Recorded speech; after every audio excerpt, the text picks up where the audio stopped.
कोटा अग्निकांड को लेकर बड़ा ही मामला सामने आया। इसको लेकर बड़ी जानकारी आपको दे देते हैं। राजस्थान हाईकोर्ट ने स्वप्रेरणा से प्रेस संज्ञान लिया है। बता दें कि जयपुर अजमेर हाईवे अग्निकांड में प्रेस संज्ञान लिया गया है। जस्टिस अनूप ढंड की एकल पीठ ने आदेश दिया है। अजमेर जयपुर हाईवे पर कल हुई दुखांतिका पर दिया अहम आदेश। भारत सरकार एवं राज्य सरकार को उचित मुआवजा दिए जाने के आदेश भी दिए गए हैं। जस्टिस अनूप कुमार ढंड की अदालत ने ये प्रेस संज्ञान लिया है। अदालत ने भविष्य के लिए आदेश दिए हैं, कई आदेश दिए गए हैं। गैस केमिकल रूल्स को कागजों की बजाय जमीनी हकीकत बनाने की जरूरत है। सरकारों द्वारा दिया गया मुआवजा नाकाफी है। एसोसिएट एडिटर निजाम कंटालिया जुड़ चुके हैं फोन लाइन पर। निजाम, राजस्थान हाईकोर्ट की तरफ से प्रेस संज्ञान लिया गया है, क्या कुछ आदेश दिए गए हैं? बिल्कुल, देखिए कि राजस्थान हाईकोर्ट में आज अवकाश का दिन है। वैसे देखा जाए तो शीतकालीन अवकाश की एक शुरुआत है, लेकिन इसके बावजूद आज राजस्थान हाईकोर्ट ने इस मासिव एक्सप्लोजन पे संज्ञान लेकर एक आदेश जारी किया है, विस्तृत आदेश जारी किया। और इसके साथ ही जो सेक्रेटरी है पेट्रोलियम, केंद्रीय जो पेट्रोलियम मंत्रालय है उसके सेक्रेटरी, इसके साथ ही चीफ सेक्रेटरी जो राजस्थान सरकार के हैं, इसके साथ ही केंद्रीय मिनिस्ट्री ऑफ आपदा, केंद्रीय आपदा मंत्री के जो सचिव हैं, इसके साथ ही जो राजस्थान के जो आपदा सचिव हैं, इसके साथ ही पेट्रोलियम जो मंत्रालय है उसके सेक्रेटरी, तो 5 लोगों को नोटिस भी जारी किए हैं राजस्थान हाईकोर्ट ने। राजस्थान हाईकोर्ट ने कहा है स्पेशल इस मामले को देखते हुए कि पहले भी जो भारत में है बहुत बड़ी आपदाएं सामने देखी है, गैस को लेकर या पेट्रोल के चीजों को जो अग्निकांड हुए हैं उनको लेकर, और खास तौर से जिक्र किया है 1984 के जो भोपाल गैस त्रासदी है उसका जिक्र किया है राजस्थान हाईकोर्ट ने। इसके साथ ही देखिए 2009 में एक जो सीतापुरा में पेट्रोल का कह सकते हैं कि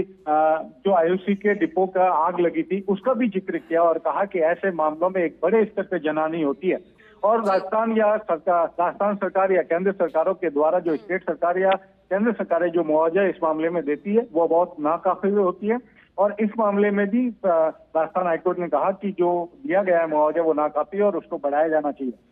इसके साथ ही राजस्थान हाईकोर्ट ने एक विस्तृत आदेश दिया है और कहा है कि इस मामले को प्रसंज्ञान लेकर वो एक जो उचित खंडपीठ है, यानी कि जो जनहित याचिका का रूप देते हुए इसे दर्ज करने का आदेश दिया और साथ ही 10 जनवरी को इस मामले में वापस सुनवाई करने के आदेश दिए और उससे पहले जो हाईकोर्ट रजिस्ट्री है वो इसको जनहित याचिका के रूप में पंजीकृत करेगी और जो उचित जो बेंच है, जो खंडपीठ है, चाहे वो मुख्य न्यायाधीश की हो या सीनियर जजेस की जो बेंच है, उनके सामने ये रखा जाएगा।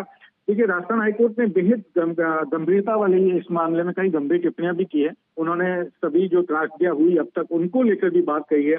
इन्होंने राजस्थान हाईकोर्ट के बाहर जो महेंद्र सांडेलिया अध्यक्ष है उनको, इसके साथ ही एडवोकेट जनरल जो राजेंद्र प्रसाद है उनके साथ ही जो एएसजी हैं आरडी रस्तोगी, इसके साथ ही संदीप पाठक हैं जो एडवोकेट हैं, उन सभी को इस मामले में कोर्ट को असिस्ट करने के लिए अनुरोध किया है कि वो लोग भी इसमें शामिल हो इस सुनवाई में, ताकि ज्यादा से ज्यादा इस मामले में सुझाव आ सके और सही तरीके से इस मामले की चीजें जनता के सामने आ सके।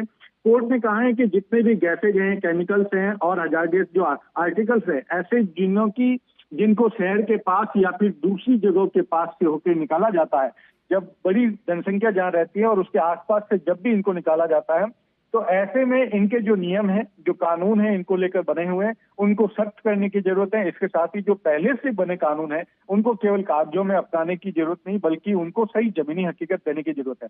तो राजस्थान हाईकोर्ट ने बड़े इस मामले में संज्ञान लिया है और साथ ही अब निजाम की देखिए रूल्स को फॉलो करना बेहद जरूरी है और साथ ही जिस तरीके से जो मुआवजा दिया गया वो भी इसको भी नाकाफी बताया और ये भी कहा कि जो रूल्स बनाए गए हैं तो वो इस कागजों पे नहीं बल्कि वो धरातल पर उतरने चाहिए, तब जाके शायद इन हादसों से बचा जा सकता है। शुक्रिया निजाम कंटालिया आपका अधिक जानकारी देने के लिए।